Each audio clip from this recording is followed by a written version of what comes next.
दोस्तों, किसी का बुरा करने में और सोचने में फर्क होता है।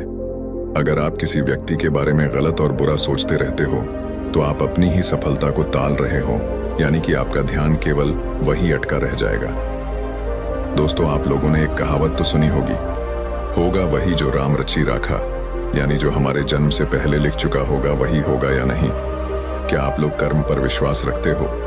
तो मेरा आपसे निवेदन है कि कहानी के अंत तक हमारे साथ में बने रहना। प्राचीन समय की बात है। एक गांव में रामू नाम का गरीब किसान रहता था। उसके परिवार में सिर्फ वह और उसकी पत्नी रहती। किसान के घर में बहुत समय के बाद एक लड़के का जन्म हुआ। किसान और उसकी पत्नी बहुत खुश थे। सभी आसपास के लोग किसान को बधाई देने के लिए आ रहे थे। एक दिन सुबह का वक्त था, तभी किसान के घर के बाहर से एक साधु ने भिक्षा के लिए आवाज लगाई।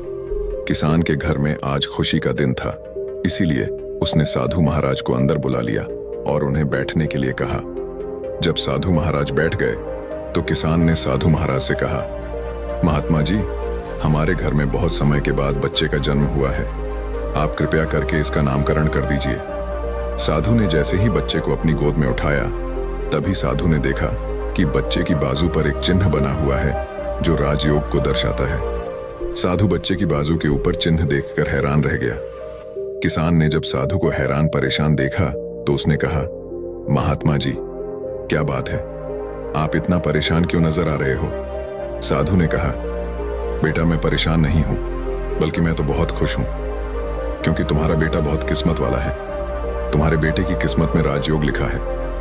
किसान ने कहा, महात्मा जी, मैं आपकी बात समझा नहीं, आप क्या कहना चाहते हो? साधु ने कहा, बेटा, तुम्हारा पुत्र एक दिन राजा बनेगा। इसका विवाह 16 वर्ष की आयु में इस राज्य की राजकुमारी के साथ होगा और फिर यह इस नगर का राजा बन जाएगा। साधु की बात सुनकर राम बहुत खुश हुआ। जब गांव के लोगों को पता चला कि रामू का बेटा एक दिन इस नगर का राजा बनेगा, तो सभी लोग उसको देखने के लिए आने लगे। एक दिन की बात है, उस नगर का राजा हिरण का शिकार करता करता काफी दूर जंगल में निकल गया, लेकिन हिरण राजा के हाथ नहीं आया। राजा को हिरण का पीछा करते करते प्यास लग गई थी, लेकिन राजा को आसपास कोई नदी या तालाब भी नहीं मिला जहां से वो पानी पी सके। राजा काफी समय से जंगल में इधर उधर घूम रहा था। राजा पानी की तलाश में भटकता हुआ उसी गांव में पहुंच गया जहां रामू रहता था। तभी राजा की नजर एक महात्मा के ऊपर पड़ी। राजा ने महात्मा से पानी मांगा। महात्मा ने राजा को रुकने के लिए कहा और अपनी कुटिया के अंदर से पानी लेने के लिए चले गए। महात्मा ने पानी लाकर राजा को दिया। राजा पानी पीने लगा। पानी पीने के बाद राजा ने देखा कि बहुत सारे लोग बाहर इकट्ठे होकर जा रहे थे। राजा ने महात्मा से उन लोगों के बारे में पूछा तो महात्मा ने कहा, यह सभी रामू के घर जा रहे हैं, क्योंकि उसके घर में एक बहुत ही किस्मत वाला बच्चे का जन्म हुआ है और एक साधु बाबा ने उसके बारे में भविष्यवाणी की है। राजा ने पूछा, बाबा, ऐसी कौन सी भविष्यवाणी की है जिसके कारण सभी लोग वहां जा रहे हैं? महात्मा ने कहा, साधु बाबा ने बताया है कि जब रामू का बेटा 16 साल का होगा तो उसका विवाह इस राज्य के राजा की पुत्री के साथ होगा और उसका पुत्र इस राज्य का राजा बनेगा। महात्मा की बात सुनकर राजा को बहुत गुस्सा आया कि आखिर एक मामूली किसान का बेटा उसकी पुत्री के साथ विवाह कैसे कर सकता है। राजा ने महात्मा से कहा, महात्मा जी, मैं ही इस राज्य का राजा हूं और आप क्या सोचते हो? एक मामूली किसान के बेटे के साथ मैं अपनी बेटी की शादी कर दूंगा। महात्मा ने कहा, राजन, जो इस बच्चे के भाग्य में लिखा है उसे कोई नहीं मिटा सकता। राजा को अपनी ताकत पर बहुत घमंड था। उसने कहा, महात्मा जी, मैं भगवान का लिखा हुआ आपको मिटाकर दिखाऊंगा। महात्मा ने मुस्कुराते हुए कहा, राजन, मैं भी यही हूं और आप भी यही हैं, देखते हैं। राजा ने महात्मा को प्रणाम किया और वापस अपने राजमहल चला गया। रात को राजा को नींद नहीं आ रही थी। वह यही सोच रहा था कि किसी भी हालत में उस साधु की भविष्यवाणी को सच नहीं होने देनी है। अगले दिन राजा अपना वेश बदल रामू के गांव में पहुंच गया। लोगों से पूछता पूछता राजा रामू के घर पहुंचा। राजा ने रामू के घर के बाहर जाकर उसे आवाज लगाई। रामू उसकी आवाज सुनकर घर से बाहर आया और उससे पूछा, आप कौन हो और किस लिए आए हो? राजा ने कहा, मैं सेठ हूं और मेरे खुद के कपड़े का व्यापार भी है और पास के ही गांव में रहता हूं। मैंने लोगों से सुना है कि तुम्हारे घर में एक तकदीर वाला बच्चा बच्चे का जन्म हुआ है और उसकी किस्मत में योग लिखा हुआ है। रामू ने कहा, हाँ सेठ जी, आपने सही सुना है। राजा ने रामू से कहा, अगर तुम बुरा ना मानो तो एक बात कहूं। रामू ने कहा, हाँ सेठ जी बोलो। राजा ने कहा, तुम अपना बच्चा मुझे दे दो, इसके बदले में मैं तुम्हें बहुत सारा धन दूंगा और तुम्हारे बच्चे का पालन पोषण भी करूंगा। रामू की पत्नी ने कहा, नहीं सेठ जी, मैं अपना बच्चा आपको नहीं दे सकती। राजा ने कहा, तुम एक मामूली से किसान हो, तुम अपने बच्चे का पालन पोषण अच्छी तरह से कैसे कर सकोगे?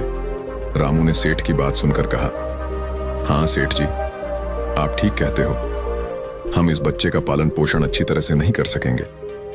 रामू की बात सुनकर उसकी पत्नी ने कहा, ठीक है सेठ जी, मैं आपको अपना बच्चा देने के लिए तैयार हूं, लेकिन जब यह 16 साल का हो जाएगा तब आप मुझे इसे वापस कर दोगे।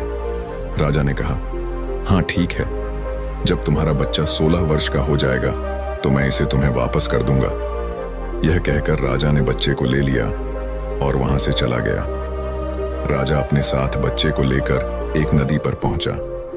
राजा ने सोचा था कि वह बच्चे को नदी में छोड़ देगा और उसकी मृत्यु हो जाएगी, लेकिन बच्चे का मासूम चेहरा देखकर उसको नदी में छोड़ने की हिम्मत नहीं हुई। बहुत सोचने के बाद राजा ने लकड़ी का एक संदूक लिया और बच्चे को संदूक में बंद करके पानी में बहा दिया। राजा ने सोचा, संदूक गहरी नदी में जाकर अपने आप ही डूब जाएगा और यह बच्चा मर जाएगा। यह सोचकर राजा अब निश्चित होकर वापस राजमहल में चला गया कि अब यह बच्चा वापस नहीं आएगा और मेरी बेटी के साथ इसकी शादी भी नहीं होगी। मैंने भाग्य का लिखा हुआ मिटा दिया। उधर वह संदूक बहता हुआ एक नदी के किनारे पर पहुंचा, जहां पर एक धनवान सेठ सूर्य देवता को जल चढ़ा रहे थे। उस सेठ ने जब संदूक को खोलकर देखा तो उसके अंदर एक बच्चे को देख वह हैरान हो गए। उस सेठ की कोई संतान नहीं थी। सेठ उस बच्चे को अपने घर ले गया। सेठ की पत्नी बच्चे को देखकर बहुत खुश हुई। उसने जब सेठ से पूछा कि यह बच्चा किसका है, तो सेठ ने उसको बच्चे के बारे में बताया कि कैसे वह उस नदी में बहता हुआ मिला है। सेठ और उसकी पत्नी ने बच्चे के लिए भगवान को हाथ जोड़कर धन्यवाद किया। अब वह बच्चा सेठ के घर में पलने लगा। सेठ ने उस लड़के का नाम सूरज रखा था। इसी धीरे धीरे 16 वर्ष बीत गए। सूरज बहुत ही समझदार और बुद्धिमान था। एक दिन सूरज को अध्यापक पढ़ा रहा था। अध्यापक जो कुछ भी पूछता, सूरज तत्काल उसका जवाब दे देता। यह देखकर अध्यापक ने सूरज को कहा, तुम तो बहुत ही समझदार और ज्ञानी हो, तुम आगे चलकर बहुत बड़े आदमी बनोगे। अध्यापक सूरज की प्रशंसा कर रहा था कि तभी वहां से वही राजा गुजर रहा था जो किसी दूसरे राज्य में किसी काम से जा रहा था। राजा ने जब सूरज की तरफ देखा तो राजा वहीं पर रुक गया। राजा ने सूरज से पूछा, बेटा तुम कौन हो और कहां रहते हो और तुम्हारे पिताजी का नाम क्या है? सूरज ने कहा, महाराज, मैं सेठ हीरालाल का पुत्र हूं। यह पूछकर राजा वहां से चला गया। अपना कार्य करने के पश्चात राजा जब वापस आया तो वह सेठ हीरालाल के घर गया और उसने हीरालाल से कहा, तुम्हारा बेटा बहुत ही समझदार और बुद्धिमान है। सेठ हीरालाल ने राजा की बात सुनकर कहा, महाराज, मैं उसका असली पिता नहीं हूं, मैंने तो उसे सिर्फ पाला है, लेकिन वह मेरे लिए बेटे से भी बढ़कर है। राजा ने सेठ हीरालाल से पूछा, क्या यह लड़का आपका पुत्र नहीं है? तो फिर यह लड़का आपको कहां से मिला? फिर सेठ हीरालाल ने राजा को सारी कहानी सुनाई कि कैसे वह उसे बहते हुए पानी में एक संदूक से मिला था। जब राजा ने सेठ हीरालाल की बात सुनी तो वह चौंक गया। राजा समझ गया था कि यह बच्चा वही है जिसे मैंने 16 साल पहले नदी में बहा दिया था। राजा और सेठ हीरालाल अभी बातें कर ही रहे थे कि वहां पर सूरज आ गया। राजा ने सूरज को देखा तो उसने सेठ हीरालाल से कहा, सेठ जी, मुझे आगे किसी काम से जाना है। अगर आप अपने बेटे के हाथों मेरी एक चिट्ठी महारानी तक पहुंचा दो तो मैं उसको सोने की 50 मोहरें दूंगा। सूरज ने यह सुनकर राजा से कहा, हाँ महाराज, क्यों नहीं, मैं आपकी चिट्ठी जरूर पहुंचा दूंगा। राजा ने में चुपचाप एक संदेश लिखा और चिट्ठी के ऊपर मोहर लगा दी और चिट्ठी सूरज को पकड़ा दी और कहा कि बेटा यह लो, यह रानी तक पहुंचा देना। सूरज चिट्ठी लेकर चला गया। सूरज चलते चलते घने जंगल से गुजर रहा था कि वह रास्ता भटक गया। उसे रास्ता ढूंढते ढूंढते रात हो गई। सूरज रात गुजारने के लिए कोई जगह ढूंढने लगा। तभी उसकी नजर एक झोपड़ी के ऊपर पड़ी। सूरज ने सोचा, मैं रात यहीं पर बिता लेता हूं। यह सोचकर सूरज डर से नीचे उतरा और झोपड़ी के अंदर चला गया। जब सूरज अंदर गया तो उसने देखा कि एक बूढ़ी औरत खाना बना रही थी। बूढ़ी औरत ने सूरज को देखा तो उससे पूछा कि बेटा, तुम कौन हो और बिना इजाजत अंदर क्यों आए हो? सूरज ने अपने बारे में बताया कि वह रास्ता भटक गया है, इसलिए रात गुजारने के लिए यहां पर आया है। सूरज की बात सुनकर बूढ़ी औरत को उसके ऊपर दया आ गई, लेकिन फिर बूढ़ी औरत ने सूरज से कहा, बेटा, तुम्हारा यहां पर रुकना ठीक नहीं है, क्योंकि यह डाकुओं का अड्डा है। अभी कुछ ही देर में डाकू आने वाले हैं। यदि उन्होंने तुम्हें यहां देख लिया तो तुम्हारे लिए परेशानी खड़ी हो जाएगी। सूरज ने कहा, लेकिन माता जी, इतनी भयानक रात में मैं कहीं और जा भी नहीं सकता। अगर मैं बाहर गया तो जंगली जानवर मुझे खा जाएंगे। इससे अच्छा है मैं यहां कोने में जाकर लेट जाता हूं। यह कहकर सूरज कोने में जाकर लेट गया। कुछ समय के बाद डाकू अपने घर वापस आए। डाकुओं ने जब घोड़े को बाहर देखा तो सूरज बूढ़ी माता से उसके बारे में पूछा। बूढ़ी माता ने उनको बताया कि इसका का नाम सूरज है। यह बहुत ही नेक दिल बच्चा है और यह राजा के काम से राजमहल जा रहा है। जब डाकुओं ने यह सुना तो उन्हें कुछ संदेह हुआ। वह राजा की हरकतों के बारे में जानते थे, इसलिए उन्होंने सूरज की जेब से चिट्ठी निकाली और उसे पढ़ने लगे। जैसे ही डाकुओं ने वह चिट्ठी पढ़ी तो वह सब समझ गए। बूढ़ी माता ने उनसे पूछा, चिट्ठी में क्या लिखा है? उनमें से एक डाकू ने बताया कि चिट्ठी में लिखा है कि जैसे ही यह लड़का तुम्हारे पास पहुंचे, इसको उसी समय मरवा कर कहीं दूर दफना देना। यह काम मेरे पहुंचने से पहले हो जाना चाहिए। बूढ़ी माता ने जब यह बात सुनी तो बोली, यह राजा कितना दुष्ट है, जिसके हाथों चिट्ठी भिजवा रहा है, उसी को मरवाने का आदेश भी दे रहा है। यह सोचकर बूढ़ी माता ने सोचा कि मुझे इस मासूम को बचाना चाहिए। उसने डाकुओं से कहा।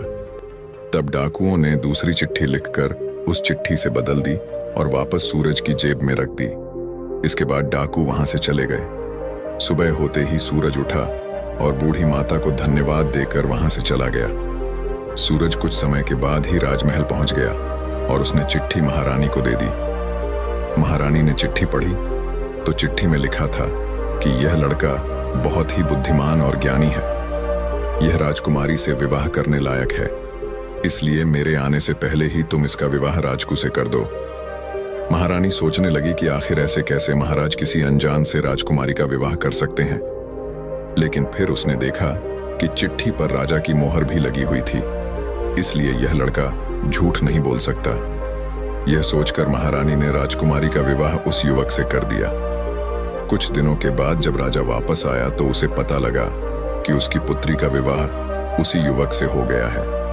यह सुनते ही राजा गुस्से से आग बबूला हो गया और उसने महारानी से पूछा, तुमने यह सब क्यों किया?